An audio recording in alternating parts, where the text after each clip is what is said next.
एक गांव में कमला अपने बेटे के साथ रहती थी। एक दिन उसके बेटे सूरज ने अपनी माँ को खबर दी कि माँ, आपको एक खुशखबरी सुनानी थी। बेटा, क्या बात है? माँ, मुझे शहर में नौकरी मिल गई है। यह तो बहुत खुशी की बात है बेटा, लेकिन तू अकेला शहर में कैसे रहेगा? माँ, तुम चिंता मत करो, मैं शहर जाकर सब ठीक कर लूंगा। उसके बाद तुम्हें भी शहर बुला लूंगा। यह सुनकर कमला उदास हो गई। बेटा, तू मुझे छोड़कर चला जाएगा तो मैं किसके सहारे रहूंगी यहाँ। माँ, तुम चिंता मत करो, थोड़े से पैसे जोड़कर आपको भी बुला लूँगा। कुछ दिनों बाद सूरज शहर चला जाता है। वह वहाँ नौकरी करने लगता है और हर सप्ताह वह माँ से मिलने गांव जरूर आता था और कुछ पैसे घर खर्च को दे जाता था। इसी तरह कुछ दिन बीत गए। एक दिन कमला के घर एक पति पत्नी आए। बहन जी, हमने आपके लड़के को देखा है। हमें आपका लड़का बहुत पसंद है। हम अपनी बेटी आयशा की शादी उससे करना चाहते हैं। बहन जी, हमारी बेटी बहुत सुंदर है और हम आपको बहुत सारा दहेज भी देंगे। हमारे पास बहुत पैसा है। कमला कहती है, बहन जी, पैसे और दहेज की बात नहीं कीजिए। हम दहेज नहीं लेंगे और आप इतने पैसे वाले हैं, लेकिन हम तो बहुत गरीब हैं। हमारी और आपकी कैसे निभ पाएगी? यह सुनकर उस लड़की के पिताजी ने जवाब दिया, बहन जी, आप चिंता मत करें। यहाँ आने से पहले हमने आपके बारे में सब पता कर लिया है। हमें आपका लड़का बहुत पसंद है। हमें पता है हमारी बेटी यहाँ खुश रहेगी। अब कमला अपने बेटे से बात करके दोनों लड़की देखने जाते हैं। सूरज को लड़की पसंद आ जाती है और कुछ दिनों बाद ही उन दोनों की शादी हो जाती है। शादी के बाद आयशा बहू बनकर घर आ जाती है। कुछ दिन गांव में रहने के बाद सूरज अपने काम पर जाने लगता है। शादी के थोड़े दिनों बाद ही आयशा सूरज को कहती है कि मैं इस गांव में नहीं रह सकती, मुझे भी शहर ले चलो। सूरज आयशा को समझाता है कि तुम कुछ दिन माँ के साथ रहो, फिर मैं तुम दोनों को शहर ले जाऊंगा। आयशा कहती है, मैं इस गरीबी में नहीं रह सकती। पता नहीं पापा ने क्या देखकर मेरी शादी यहाँ कर दी। या तो आप मुझे शहर ले चलो या फिर मैं अपने पापा के घर जा रही हूँ। कमला बोली, बेटा, तू बहू को लेकर चला जा, मेरी चिंता मत कर। नहीं माँ, ऐसा करते हैं, हम सब साथ में शहर चलते हैं। तीनों शहर में रहने लगते हैं। अब आयशा का व्यवहार धीरे धीरे बदल जाता है। वह हर समय सास से छुटकारा पाने के बारे में सोचती थी। एक दिन कमला सूरज से बात कर रही थी, तभी वहाँ आयशा आ जाती है।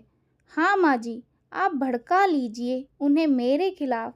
जब से ये शहर में आए हैं, न तो मुझे कहीं घुमाने ले गए, न ही मेरे साथ ढंग से बात करते हैं, और यह सब आपके कारण हो रहा है। सूरज बोला, आयशा, ये किस तरह बात कर रही हो? तुम मेरी माँ से क्या कमी रह गई मेरे प्यार में? बस मैं केवल इसलिए कहीं नहीं जा पाता क्योंकि मेरे पास टाइम नहीं है, वरना माँ तो हमेशा मुझसे तुम्हें कहीं ले जाने की बात करती है। इसीलिए मेरी माँ पर झूठे आरोप लगाना बंद करो। यह सुनकर आयशा और गुस्से में आ गई। कमला बोली, बेटी, गुस्सा मत कर, मैं इससे बात करती हूँ। सूरज, तू आज ही बहू को कहीं घुमाने ले जा और जो वो कहे उसकी हर बात माना कर। रहने दीजिए माँ जी, आप ही इन्हें भड़काती हैं और मेरे सामने भली बनने का नाटक कर रही हैं। मुझे अब कहीं नहीं जाना, और जाना भी होगा तो आपसे पूछने की ज़रूरत नहीं है मुझे। यह कहकर वह कमरे में चली जाती है। उसकी इस बात से कमला बहुत दुखी होती है। उसे जैसी बहू चाहिए थी वैसी नहीं थी आयशा। कमला के सारे अरमानों पर पानी फिर जाता है। इधर सूरज भी बहुत दुखी होता है। अगले दिन से आयशा ने दोनों के लिए खाना बनाना बंद कर दिया और सूरज के ऑफिस जाने के बाद आयशा अपने पिता के घर चली जाती। घर का सारा काम कमला करती और जब सूरज के आने का समय होता तो उससे 1 घंटे पहले आयशा आ जाती थी। इस बात का सूरज को जरा भी पता नहीं था। एक दिन आयशा अपने साथ एक आदमी को लेकर घर आई। आयशा अपनी सास से कहती है, माँ जी, ये प्रकाश जी हैं। ये बुजुर्गों को तीर्थ यात्रा पर ले जाते हैं। 1 महीने की यात्रा है जिसमें सारे तीर्थ कराते हैं। बहुत कम खर्च में मैंने पैसे जमा करा दिए हैं। आप शाम को ही इनके साथ चली जाना। कमला बोली, लेकिन बेटी एक बार सूरज से तो पूछ लेने दे। नहीं माँ जी, वो आपको जाने नहीं देंगे और ऐसा मौका आपको दोबारा नहीं मिलेगा। कमला अपनी बहू की बातों में आकर शाम को उस आदमी के साथ चली जाती है। शाम को जब सूरज आता है तो वह माँ को न पाकर पूछता है।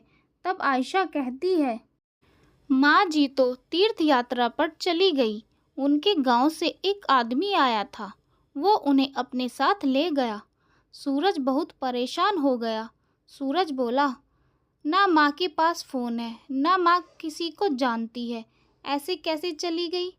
वह कुछ दिन माँ का इंतज़ार करता रहा, लेकिन माँ नहीं आई। उसके बाद वह गांव गया माँ के बारे में पता करने, लेकिन माँ का कहीं भी पता नहीं चला। अब आयशा बहुत खुश रहने लगी थी।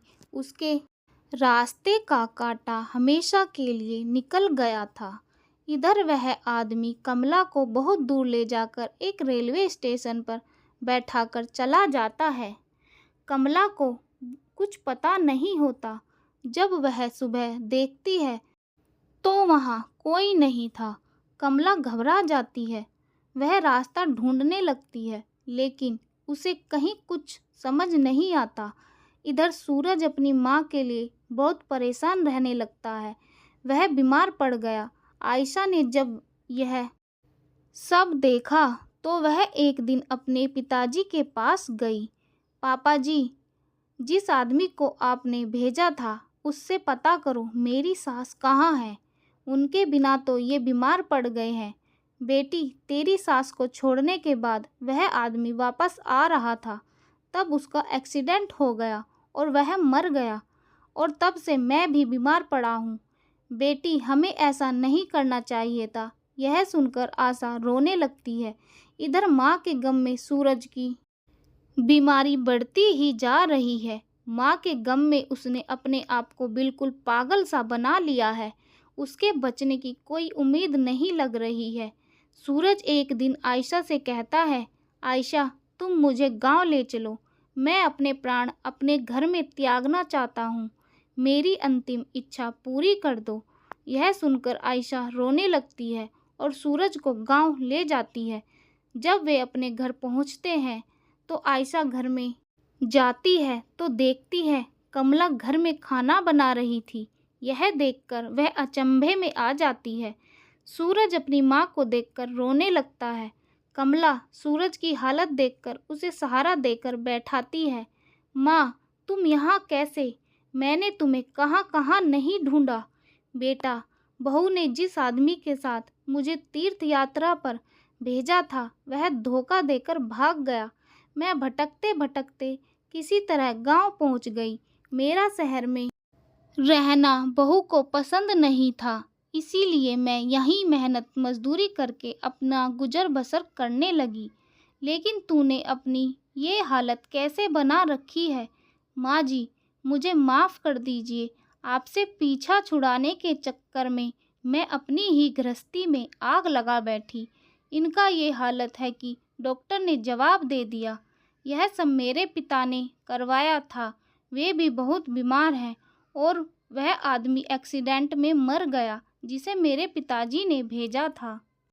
सूरज के गुस्से का ठिकाना नहीं था। अब सूरज अपनी पत्नी को कहता है कि अब तुम यहाँ से चली जाओ। मैं अपनी माँ के चरणों में मरना चाहता हूँ। मुझे चैन से मरने दो। कमला अपने बेटे को समझाते हुए कहती है, नहीं बेटा, अब तू क्यों चिंता करता है? मैं तुझे मरने नहीं दूंगी और बहू को माफ़ कर दे। इसे अपने किए की सज़ा मिल गई है।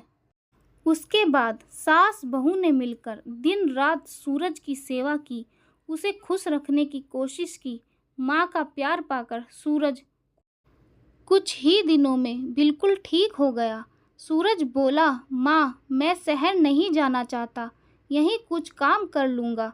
शहर की चकाचौंध में सब धुंधला नज़र आता है, यहाँ तक कि रिश्ते भी। कुछ दिन बाद आयशा के पिताजी घर आए और कमला के पैरों में गिरकर माफ़ी मांगने लगे। बहन जी, मैं अपनी बेटी को सुखी देखना चाहता था। मैं बेटी के प्यार में अंधा हो गया था, लेकिन यह भूल गया था कि एक माँ को उसके बेटे से अलग करके जो अपराध कर रहा हूँ, उससे मेरी बेटी का संसार कभी सुखी नहीं रह सकता। समधी जी, मैंने आप सभी को माफ़ कर दिया। इसके बाद आयशा बिल्कुल बदल गई। वह अपनी सास की बहुत सेवा करने लगी और सूरज भी उसके व्यवहार से बहुत खुश रहने लगा।